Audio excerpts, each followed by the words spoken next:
Bismillahirrahmanirrahim. Assalamualaikum warahmatullahi wabarakatuh. Waalaikumsalam warahmatullahi wabarakatuh. Perkenalkan, nama saya Wisnu dengan stambuk A1Q1211081. Pertama-tama mungkin saya berterima kasih kepada teman-teman yang masih menyempatkan waktunya untuk hadir di presentasi artikel saya pada siang hari ini. Judul yang saya ambil itu adalah peran guru bimbingan dan konseling melalui layanan konseling individual dalam menangani layanan kecemasan pada siswa MAN 1 Konsel. Abstrak. Dalam penelitian ini menggunakan metode kualitatif yang didapatkan dari informasi dan perilaku subjek yang diamati untuk instrumen yang digunakan data dari suatu penelitian, yaitu siswa serta guru BK dengan menggunakan jumlah sampel berupa 6 orang siswa dan 4 orang guru BK MAN 1 Konsel. Teknik yang digunakan dalam pengumpulan data melalui teknik wawancara langsung terhadap informasi. Pendahuluan. Menurut Praitno 2004 dalam Sulistiawati 2018, bimbingan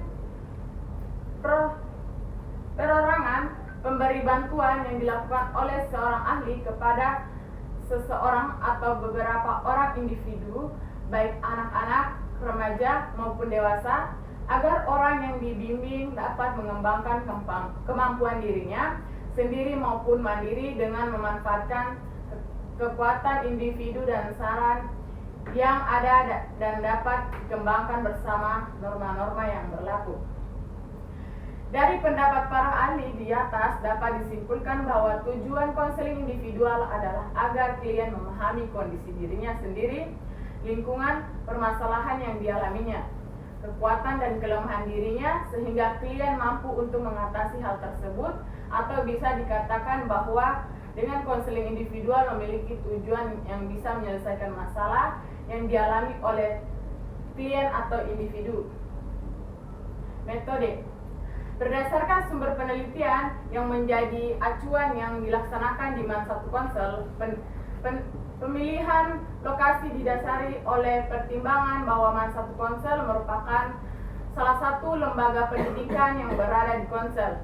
Waktu yang digunakan dalam penelitian ini kurang lebih 1 minggu. Penelitian ini dilaksanakan semenjak dikeluarkan surat izin penelitian di MAN 1 Konsel sebagai tempat dilaksananya penelitian penggasan instrumen, proses pengumpulan data, serta analisis dan penyusunan laporan pendidikan. Instrumen yang digunakan dalam pendidikan, penulisan penggunaan dirinya sendiri sebagai instrumen atau utama dan pedoman wawancara, di mana sejumlah pertanyaan teliti yang menjadi sumber data informasi dalam artikel dengan menggunakan pertanyaan tertulis. Penelitian mampu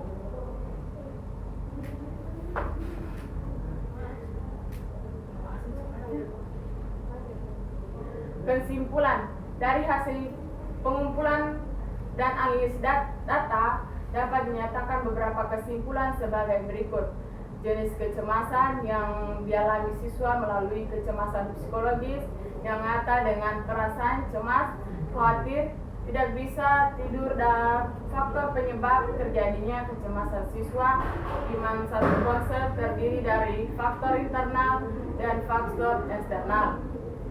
Adapun faktor internal berupa pusing, gelisah, dan tidak bisa tidur, pikiran nilai yang tidak lengkap, tidak dapat menyesuaikan dengan mata pelajaran, tidak memiliki aspirasi pendidikan, dan khawatir tentang masa depan. Sedangkan faktor eksternal adalah gangguan teman, beban kerja, orang tua, mengganggu jadwal belajar, dan kondisi keluarga, sosial, ekonomi rendah.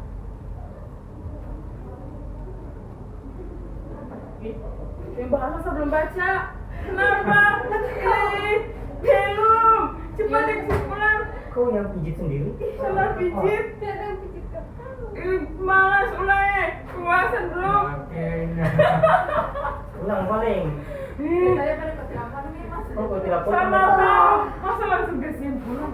kau potong dari kau mulai dari pembahasan, nanti kau potong. Kau edit. Mulai dari pembahasan. Gimana pembahasannya? Kita pembahasannya. Nggak ada. Nggak ada. Itu simpan di mana? nih. Mulai nih. Mulai dari. Anjir, kok gimana ceritanya? Dari kau potong. Kau potong. Potong. Oh iya, berjalan dulu. Kasih jeda dulu. 1. Ini mulai nih.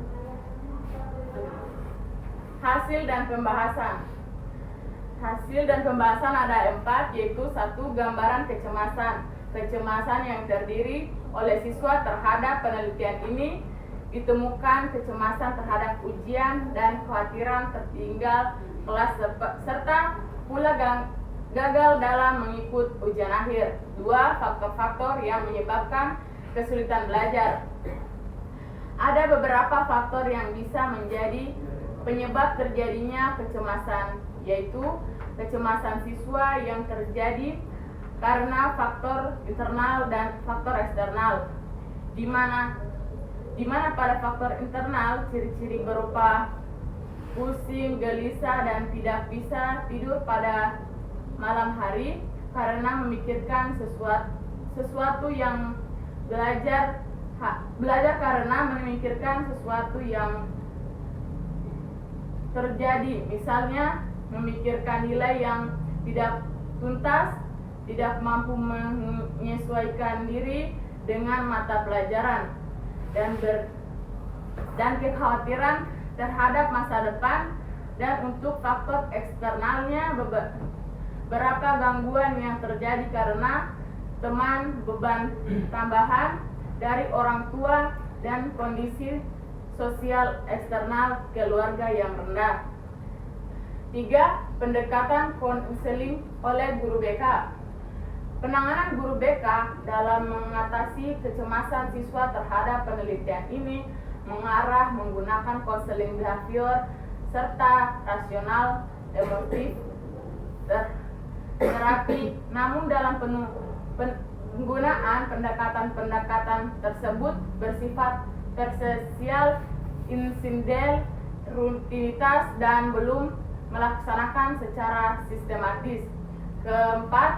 Penilaian siswa dan guru BK tentang keberhasilan pelayanan konseling yang digunakan guru BK pada penelitian ini. Pelayanan konseling guru BK menerapkan pelayanan yang bersifat individu, di mana pada penerapan layanan ini mengarah pada pemberian nasihat oleh guru BK terhadap siswa yang mengalami kecemasan, sehingga dapat dikatakan bahwa pada proses penegasan kecemasan pada siswa di mana satu konsel pada umumnya digunakan pendekatan behavioristik.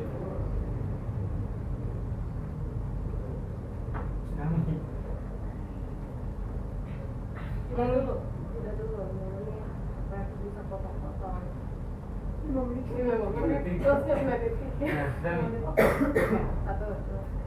Mungkin itu saja yang bisa saya paparkan dari artikel saya. Mungkin dari teman-teman yang memberikan saran, tanggapan, kritik, atau pertanyaan, saya persilakan. Baik, mungkin tiada, saya tutup. Billahi taufiq wal hidayah. Wassalamualaikum warahmatullahi wabarakatuh. Waalaikumsalam.